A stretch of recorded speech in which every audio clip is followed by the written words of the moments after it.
किसी भी देश के लिए प्रगति का रास्ता इतना आसान नहीं होता। उसके पीछे ना जाने कितने लोगों की खून और पसीने की मेहनत छिपी होती है। आज हम आपको ऐसे ही एक कहानी के बारे में बताने जा रहे हैं, जो कि चीन के इतिहास और उसके विकास से जुड़ी 4 अनोखी दास्तानों की कड़ी है। मूवी का नाम है माई कंट्री माई पेरेंट्स, जिसकी IMDb रेटिंग है 6.1 और इसको डायरेक्ट किया है टेंग शेंग जिंग वू जेंगजू और जी जैंग ने। कहानी अगर पसंद आए तो वीडियो को लाइक शेयर सब्सक्राइब पक्के से करें, साथ ही नोटिफिकेशन बेल भी हिट करें और हाँ, हमारे फेसबुक पेज को लाइक करना बिल्कुल ना भूलें। दोस्तों, कहानी की शुरुआत चीन के हरे भरे खेत खलिहानों से होती है, जहाँ के एक हिस्से में जिनजोंग कैवेलरी रेजिमेंट का बसेरा था और इस रेजिमेंट के कमांडर मा रेनशिंग पूरी मुस्तैदी के साथ देश की सेवा में लगे थे। रेनशिंग का बेटा शेंगफेंग भी अपने पिता की तरह एक सच्चा देशभक्त था और रेजिमेंट का हिस्सा भी। शेंगफेंग किसी काम के सिलसिले में वापस कैंप की तरफ आ रहा होता है, मगर अपने पिता के सबसे चहेते घोड़े बिग बॉस को अपने साथ ले जाने की वजह से उसे खूब खरी खोटी सुननी पड़ी। बिग बॉस से रेनशिंग को काफी लगाव था, क्योंकि उसने कई बार उसकी जान बचाई थी। वह काफी तेज दौड़ता था। इन्हीं सब के बीच अचानक उनका ध्यान आसमान को चीरकर निकलते दुश्मन के हेलीकॉप्टर पर गया और सभी के सभी दुश्मन से दो दो हाथ करने के लिए जिया रिवर की तरफ निकल पड़े।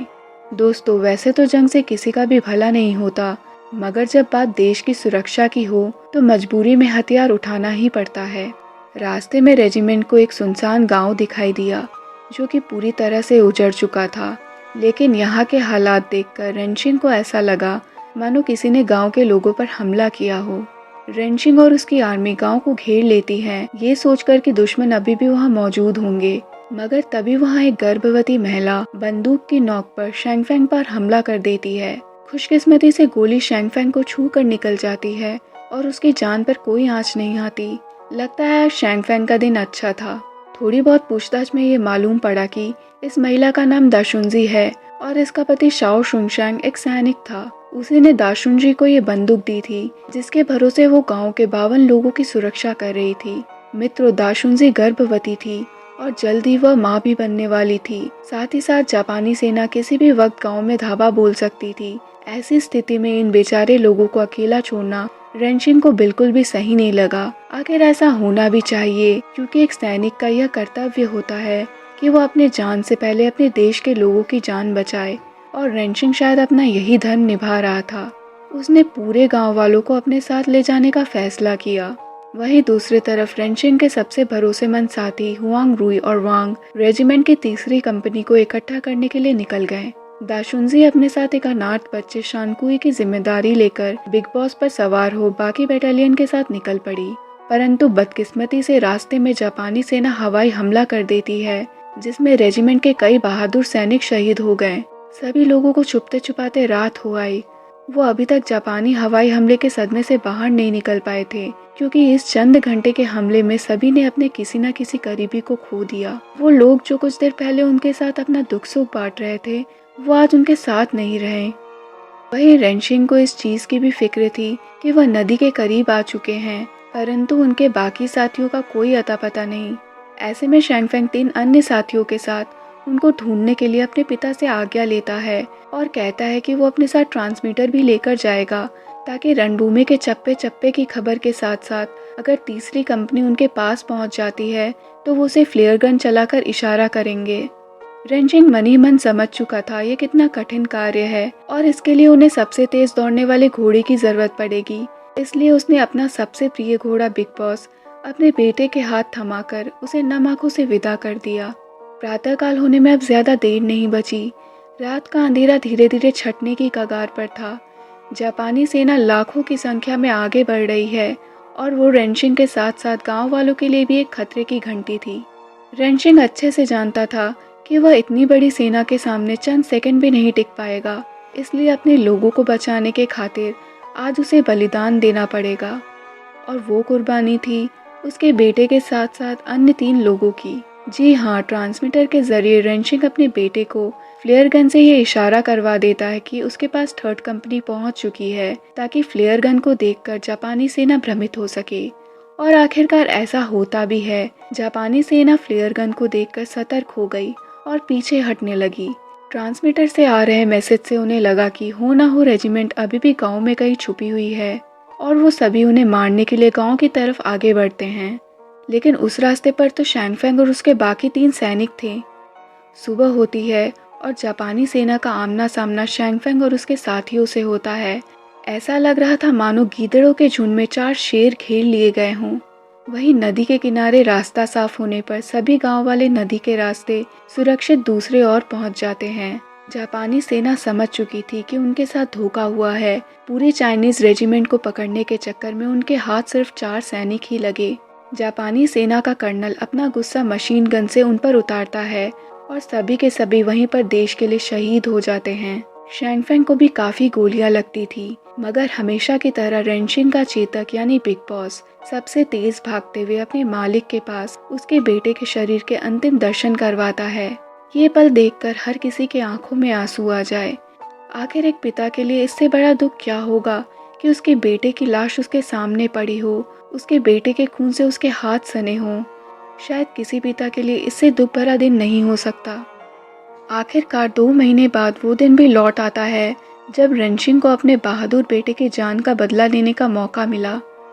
रेनशिंग इस बार अकेला नहीं था, उसके साथ उसकी बटालियन के बाकी लोग भी थे और उन्होंने एक साथ मिलकर जापानी सेना पर हमला कर दिया। खाली मैदान देखते ही देखते खून से लथपथ हो गई और रेनशिंग ने बिग बॉस पर सवार होकर कर्नल को मारकर उसी अंदाज में अपने बेटे की मौत का बदला लिया जिस तरह उसने शैंगफेंग को अपना शिकार बनाया था। युद्ध खत्म होता है और उसी खुशी में कुछ दिनों बाद गांव में उत्सव मनाया गया। रेनशिंग भी उस उत्सव में सम्मिलित था। तभी उसके पास एक बच्चा आया जो कोई और नहीं बल्कि वही अनाथ बच्चा सांकुई होता है जिसकी परवरिश की जिम्मेदारी दानशुंजी को दी गई थी।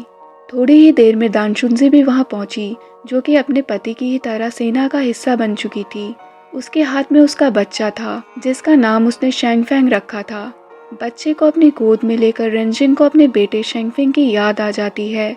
उसकी आंखों से आंसू छलकने लगते हैं क्योंकि उस बच्चे की शक्ल बिल्कुल उसके बेटे से मिलती थी। वही चेहरा, वही नाक नक्श, सब कुछ बिल्कुल उसके बेटे जैसा। और इसी के साथ कहानी का ये पहला हिस्सा यहीं पर समाप्त हो जाता है। अगले अध्याय में हमें चाइना के R&D बेस से रूबरू करवाया जाता है, जो कि एक मिसाइल लॉन्चिंग स्टेशन था। साल 1969, जब सभी बच्चे ग्राउंड पर खेल रहे थे, इसी बीच एक जोरदार धमाका हुआ। मगर इस धमाके से उनका पुराना वास्ता था। आखिर उनके माता पिता उसी पावर स्टेशन पर जो काम करते थे। धमाके के दृश्य को देखना सभी बच्चों के लिए बिल्कुल वैसा ही था जैसा कि हम बचपन के दिनों में आसमान में उड़ रहे हवाई जहाज को देखने के लिए घर से बाहर आ जाया करते थे। बारूद से निकला हुआ वह काला धुआं इन सभी बच्चों के लिए भले ही आम सी बात हो, मगर पावर स्टेशन में काम कर रहे लोगों के लिए जिंदगी और मौत का सवाल था, क्योंकि वहां हुई एक छोटी सी चूक उनकी जान भी ले सकती थी। इसी पावर स्टेशन में काम करते थे योन जिंगवे के पिता शी रुओंग, जो कि रॉकेट में हुई एक चूक की वजह से काफी परेशान थे और शायद ये धमाका भी इसी चूक का एक नतीजा था। इसी पावर स्टेशन के एक छोर में हमें योन की माँ मास्टर यू काइंग दिखाई जाती है। वो भी यहाँ पर बतौर गन पाउडर स्कल्प्टर काम करती थी। उन्हें उनका एक सहयोगी आकर बताता है कि उनके बेटे ने मास्टर जांग के बेटे से दोबारा झगड़ा किया। शाम हो जाती है, पूरा परिवार खाना खाने के लिए साथ बैठता है, मगर सिर्फ योन को छोड़कर, क्योंकि उसने मास्टर जांग के बेटे से लड़ाई की थी और इसके लिए अपनी माँ से उसने खूब मार खाई।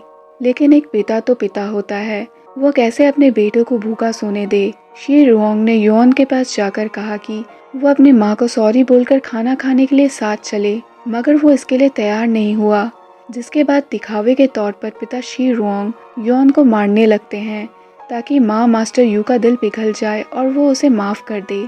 आखिरकार उनका वो आइडिया काम आ गया और मास्टर यू ने उसे खाने पर बुला लिया।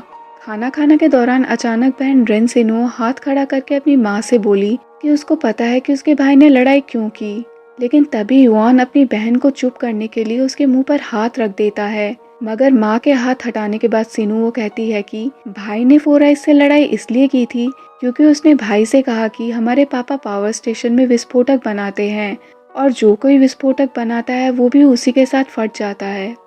देर रात शी रुओंग बेटे युआन के पास आए और उसे यकीन दिलाने लगे कि वो कोई विस्फोटक नहीं बल्कि कविता लिखने का काम करते हैं, जो कि पूरी तरह झूठ था। लेकिन अपने बच्चे को खुश देखने के लिए माँ बाप जान तक न्यौछावर कर देते हैं। वहाँ ये झूठ तो फिर कोई बड़ी बात नहीं थी। सुबह होते ही युआन के माता पिता काम पर निकल जाते हैं। रास्ते में शी रुओंग अपनी पत्नी मास्टर यू से कहता है कि बच्चों ने काफ़ी दिनों से मीट नहीं खाया, आज तुम उनके लिए आते समय मीट लेकर आना।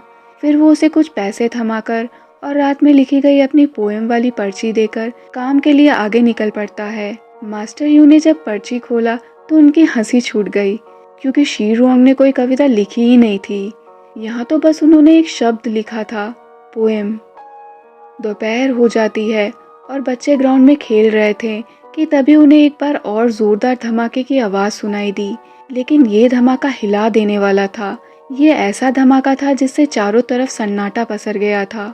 काफ़ी दिन बीत चुके, लेकिन शी रुओंग अभी तक घर नहीं लौटे। उसकी माँ भी पिता के बारे में कुछ ठीक से नहीं बताती। ऐसे में युआन को पिता की चिंता सताने लगी और उसने खुद ही अपने दोस्तों के साथ उन्हें ढूंढने का फैसला किया। रात में युआन पावर स्टेशन की तरफ निकल जाता है, मगर कुछ ही देर बाद वो पकड़ा गया। लेकिन गार्ड को जब ये पता चला कि वो शी रुओंग का बेटा है, तो वो उसे वापस उसकी माँ को सौंप वहाँ से चले जाते हैं। रास्ते में मास्टर यू बेटे युआन से कहती है कि तुम्हें यहाँ पर आकर अपने पिताजी को ढूंढने की कोई ज़रूरत नहीं, वो अब यहाँ पर काम नहीं करते। फिर युआन ने पूछा, तो पापा कहाँ हैं और क्या काम करते हैं? जिस पर मास्टर यू उसे बोली, खोंगमिंग लालटेन नाम की एक चीज़ होती है जिसके बीच में कैंडल रखने से वो हवा में जलता हुआ उड़ जाता है। बस यही काम तुम्हारे पिताजी करते हैं। फ़र्क इतना है कि वह इससे कुछ बेहद बड़ा बनाते हैं, इतना बड़ा कि वह आसमान पर किसी भी भारी सामान को लेकर जा सके। तब युआन ने कहा, फिर वह कविता कब लिखते हैं? उन्होंने मुझसे वादा किया था मेरे लिए कविता लिखने का। बेचारा युआन इस बात से अनजान था कि उसके पिता इस दुनिया में नहीं रहे। वो इतनी नन्ही उम्र में था कि अपनी माँ की आंखों के पीछे छुपे दर्द को भी न समझ पाया। उसे बस हर जगह अपने पिता नजर आते, लेकिन वो कहाँ हैं इस बात से वो अनजान था। कुछ दिन बाद गांव में एक बेहद भारी वर्षा हुई, जिसकी वजह से बाढ़ आ गई। बाढ़ को देखते हुए सभी बच्चों के पिता अपने अपने परिवार के पास वापस लौटकर घर आ गए, लेकिन युआन और उसकी बहन अकेले ही घर में घुसे बाढ़ के पानी को निकाल रहे थे। युआन के माता पिता दोनों अभी तक वापस नहीं लौटे। उसकी छोटी बहन डर के मारे चिल्लाने लगी। युआन अकेले ही पूरे घर को बचाने में जुटा था, मगर तभी उसकी माँ भागते हुए अंदर आई और सभी सामान को भीगने से बचाने में जुट गई। युआन ने माँ को अकेले देखकर सबसे पहले उनसे पिता शी रुओंग के बारे में पूछा, लेकिन उन्होंने ये बोलकर बात को टाल दिया कि उसके पिता अभी देर तक काम कर रहे हैं। लेकिन जिद्दी युआन खुद ही अपने पिता को ढूंढने के लिए भारी बारिश में बाहर निकल गया, और जब वो वापस आया तो उसके चेहरे का रंग उड़ा हुआ था। उसे मालूम पड़ चुका था कि उसके पिताजी अब इस दुनिया में नहीं रहे। युआन अपनी माँ से आखिरी बार फिर से पिताजी के बारे में सवाल करता है। वो पूरी तरह बेखौफ था। उसे ना तो आंधी की फिक्र थी, ना ही बरसात की। बस आज उसे किसी भी कीमत पर अपने सवाल का जवाब चाहिए। आखिरकार माँ यू उसे बता देती है कि हाँ, अब उसके पिता इस दुनिया में नहीं रहे। बेचारा युआन माँ के मुंह से पिता के जाने की खबर सुनकर खुद को संभाल नहीं पाता और माँ से ही झगड़ा करने लगता है, जिस पर वह गुस्से में उसे वहीं पीटने लगी। वाकई मित्रों, यह पल बेहद दर्दनाक होता है, जहाँ एक बेटा अपने पिता को खो चुका था। वो पिता जिसने उसे बेहद दुलार प्यार से पाला पोसा, जो उसके लिए किसी दोस्त से कम नहीं थे, और आज मुसीबत के उन दिनों में जब वो उसके पास नहीं है तो मानो उसकी दुनिया खत्म हो गई हो। माँ की मार से युआन जोर से रोने लगा, लेकिन पिटाई का दर्द उसके पिता के जाने के दर्द के सामने कुछ भी नहीं था। और यहाँ वो यह कहते कहते अपने आंसुओं की धारा बहाता है कि आज उसके दोनों पिता उससे दूर हो चुके हैं। जी हाँ दोस्तों, दरअसल युआन शी रुओंग का बेटा नहीं, बल्कि उनके दोस्त का बेटा था, जिनकी मौत भी शी रुओंग के तरह विस्फोट से हो गई थी। सुबह मास्टर यू अपने पति के समाधि के सामने आंसू बहा रही होती है और बॉस से कहती है कि क्या आप मेरी मदद करेंगे मेरे बेटे से उसके पिताजी की मृत्यु की ये वजह छुपाने में, क्योंकि उसके असली पिता की मृत्यु भी यहीं हुई थी।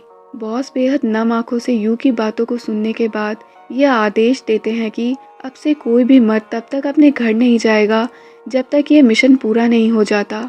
सभी अपने घर पर बता दे कि वो देर तक ओवरटाइम कर रहे हैं, ताकि बच्चों को बिल्कुल भी यह महसूस ना हो कि उनके पिता उनके पास नहीं। अगले दिन माँ युआन को एक एयर बलून देकर उसे समझाती है कि वो अगले महीने 10 का हो जाएगा। अब उसे बड़ों की तरह बर्ताव करना चाहिए। वो घर का एक लौता मर्द बचा है। और ये भी कहती है कि मैं जो काम करती हूँ वो बहुत ही खतरनाक काम है। मैं भी तुम्हारे पिता की तरह कभी भी मर सकती हूँ, इसलिए तुम्हें अपनी जिम्मेदारियों को समझना पड़ेगा। रात में अपनी बहन के साथ युआन ने एयर बलून को हवा में उड़ा दिया और ईश्वर से प्रार्थना किया कि जिस तरह उन्होंने उसके पिता को छीन लिया वो कभी भी उसकी माँ को ना छीने। इसके बाद सीन कट जाता है और हम देखते हैं कि एक बूढ़ा इंसान अपनी बहन के बाल संवार रहा था। ये लड़की कोई और नहीं बल्कि युआन की बहन थी, जो कि आज एक एस्ट्रोनॉट बन चुकी है। और जो व्यक्ति उसका बाल संवार रहा था वो कोई और नहीं, उसका प्यारा भाई युआन था। दोस्तों, रेन सिनुवो बहुत बड़ी वैज्ञानिक बन चुकी थी और वो आज स्पेस का सफ़र तय करने जा रही थी। ये उसके लिए किसी सपने से कम नहीं था, क्योंकि उसने अपने माता पिता जैसे ना जाने कितने लोगों को ज़मीन से आसमान तक का ये सफ़र तय करने के पीछे अपनी जान से हाथ धोते देखा। दोस्तों, आज के लिए बस इतना ही। इस मूवी का सेकंड पार्ट हम जल्दी आपके लिए लेकर आएंगे, जिसके अंत में आपको पता चलेगा कि आखिर ये मूवी बयां क्या करना चाहती है। सो दोस्तों, stay tune for the second part. Till then, thank you, take care and bye bye.